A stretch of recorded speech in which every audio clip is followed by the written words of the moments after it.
Hey everybody, this is Gandhi from GameCanon.co.uk.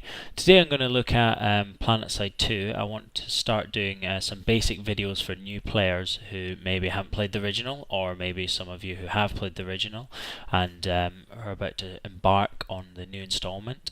So I'm going to look at classes and factions today, just a really surface overview at them. I'll look at them more in depth later. But we're just going to start with something a bit simple. So we'll head into game now. Okay, so this is us in game now, and we've got a nice overview of the classes.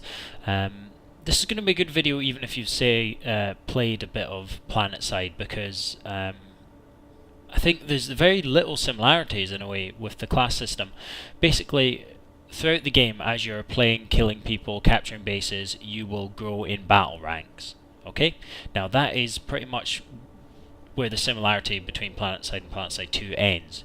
Yes, there are weapons that are similar and certain utility items that are similar, but the way in which you level and customize your class is completely unique. There are certification points, which I will cover in a different video, but they work in an entirely different way in P-Side 2 as compared to P-Side. So even if you played the original, stick with this. This might be a good little introduction for you.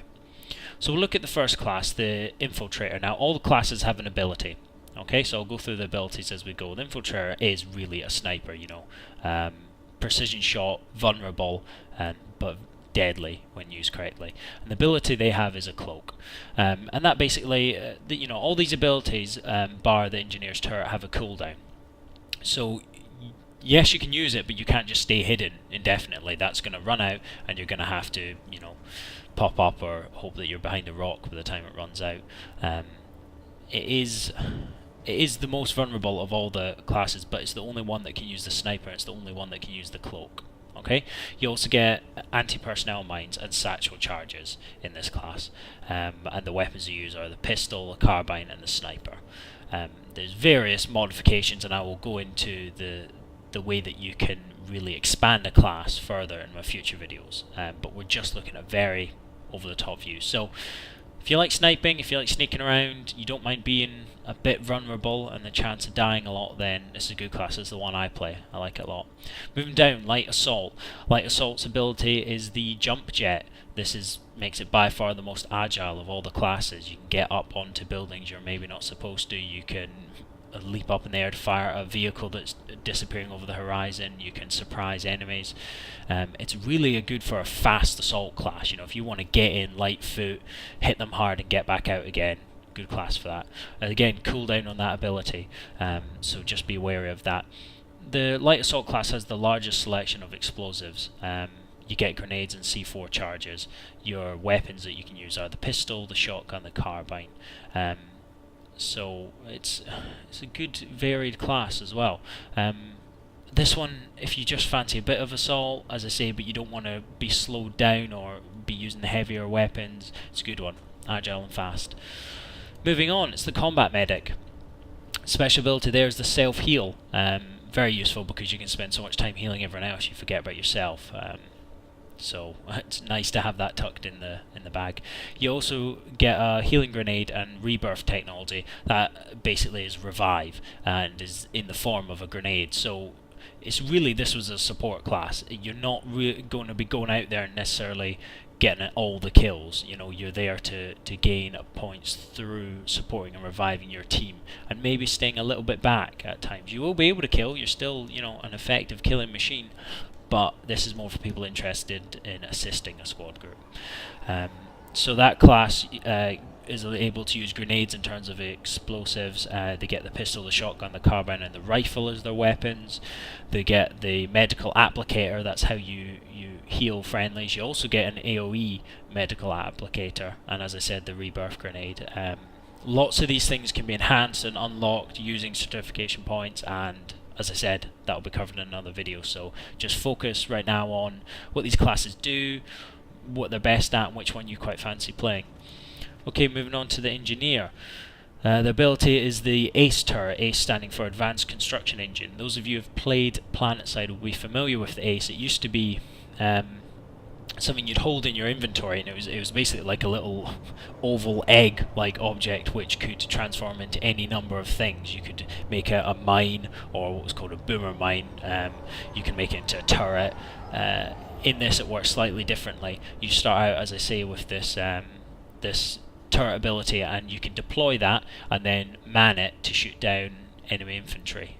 So fun. I've seen a lot of engineers out there, and I think it's because they like to deploy the turret, sit in it, and mow down a line of infantry troops. The skin it's another support role. It can do field repairs. As I said, it can deploy anti-infantry / tank turrets. It can do armor repair as well, so good support for your heavy assault and max classes. It can use grenades, mines, C4. The weapons are pistol, shotgun, a carbine, and a rifle.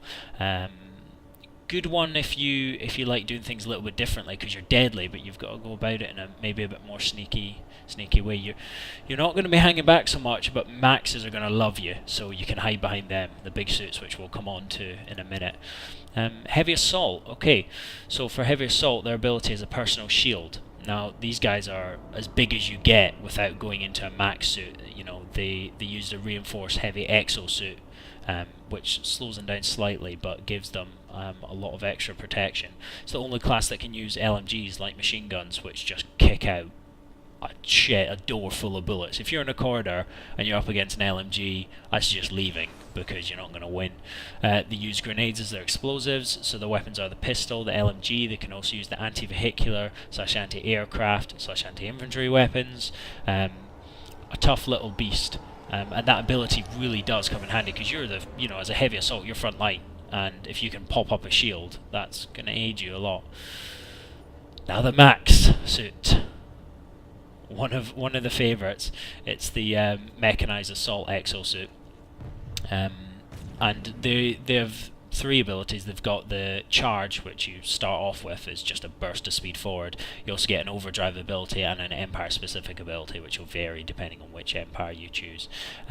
They have a weapon on each arm, which can be customized, different loadouts depending on how you like them. You can see I've got 2 scatterguns here by default. Those weapons are, in anti-infantry terms, a flamethrower, or a scattergun, or a minigun. You also got an anti-vehicular one, the mortar, and an anti-air, which is the flat cannon. So lots of options, and as you can see from the drop-down menu there, you've got various loadouts you can have. So if you want to have a certain loadout in case you're getting attacked by aircraft in a base, that you can then just click from the drop-down menu quickly and go, right, I need my sort of anti-air, you can do that. And you could also have your anti-infantry setups done. So that's a very basic overview. As I say, the idea of this video is just let you know a bit about each class, maybe help you decide what you'd like to do. I'm going to do a further video, weapons, next, where I will basically actually get in these classes and try them out, show you what those abilities look like in action, what the weapons look like, and then I'll move on to showing you certs and implants, which are really important. One thing I will just briefly cover at the end of this video is it is important to pick a class. You can see here I can deploy as any class, but the key is that as you go up these battle ranks and as you gain certificate points, you will then spend them to enhance that class.